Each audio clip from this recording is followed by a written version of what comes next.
The Janshakti news, निर्भीड व निपक्ष बातम्यांचं खुलं व्यासपीठ।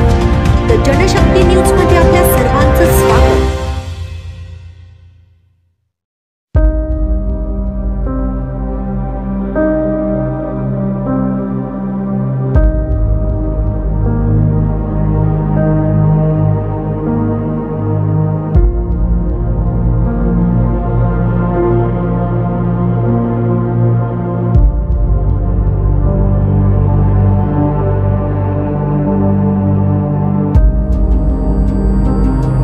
एकदमच पूर्वीचा पूर्व हा पूर्ण केला।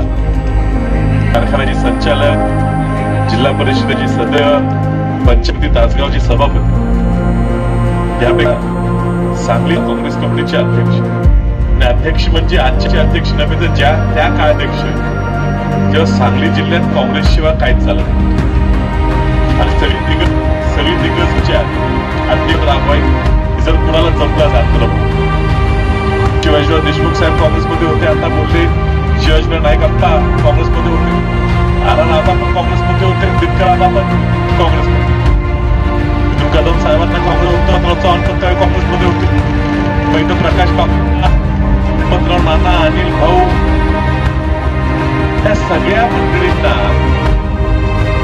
सांभाळत जयंत पाटील सुद्धा त्यावेळी काँग्रेसमध्ये होते। या सगळ्यांना सांभाळून काँग्रेस पक्षाची धुरा सांभाळून सगळ्यात अडचणीच्या काळात हे आनंदराव भाऊंनी केलं आणि आनंदराव भाऊंच्या काळातच 1999ची काँग्रेस पक्षाची जी फूट पडली, राष्ट्रवादी काँग्रेस वेगळी झाली, ती फूट पडली आणि त्यावेळेला कदम साहेबांच्या नेतृत्वाखाली शिवाजी देशमुख, प्रकाश बापूच्या सहकार्यानं जरी विजय मिळवला असला तर त्यावेळेला जिल्ह्याचे अध्यक्ष आनंदराव भाऊ होते आणि त्यात तो काळ आपला यशाचा मिळाला। स्वतः एसटीतनं मला वाटते दलित मित्र पुरस्कार मिळाल्यामुळे दलित एसटी त्यांना मोफत होती आणि फक्त त्यांना एकट्याला नाही तर त्यांच्या सोबत जाणारी एक व्यक्ती त्यांच्यावर कुठेही जाऊ शकत। तर त्यांनी कधी वाटलं कुणाचंही काम तर त्याला सोबत एसटीतनं घेऊन जाताना सुद्धा एसटीतनं ज्याला जतला जायचं त्याला मोफत एसटीनं जत परत द्यायची, दुसऱ्याला जत चांगले येणारा माणूस मोफत जत सांगलीपर्यंत घेऊन यायची। दोन गाव एसटी जाऊन काँग्रेस पालक हा एक मोठं झालं पण शिवराम भाऊंनी हा ती मुख्यमंत्री प्रधानमंत्री 1996चा काळ आहे। प्रकाश बापूंनी घेतला होता की लोक अडवायचे नाही आणि त्यामुळे लोकसभेद्वारे कुणाला द्यायची आणि सगळ्यात प्रथम नाव पुढे आलं ते आनंदराव भाऊंचं आणि आनंदराव भाऊंनाच तिकीट मिळायचं होतं।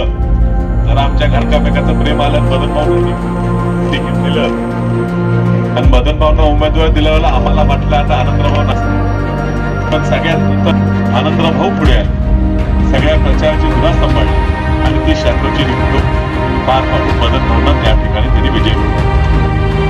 99च्या काळात पुन्हा जास्त काळ गेला, अध्यक्षपद त्यांना सोडावं लागलं, त्यांना हार लागला, ते काढून पहिला म्हटले नाही पुढच्या दादा अध्यक्ष करूया, पुढचे मोहन दादा अध्यक्ष परत गेलं, पण निष्ठा सोडली नाही, अगदी शेवटच्या क्षणामध्ये पक्षासाठी राबत।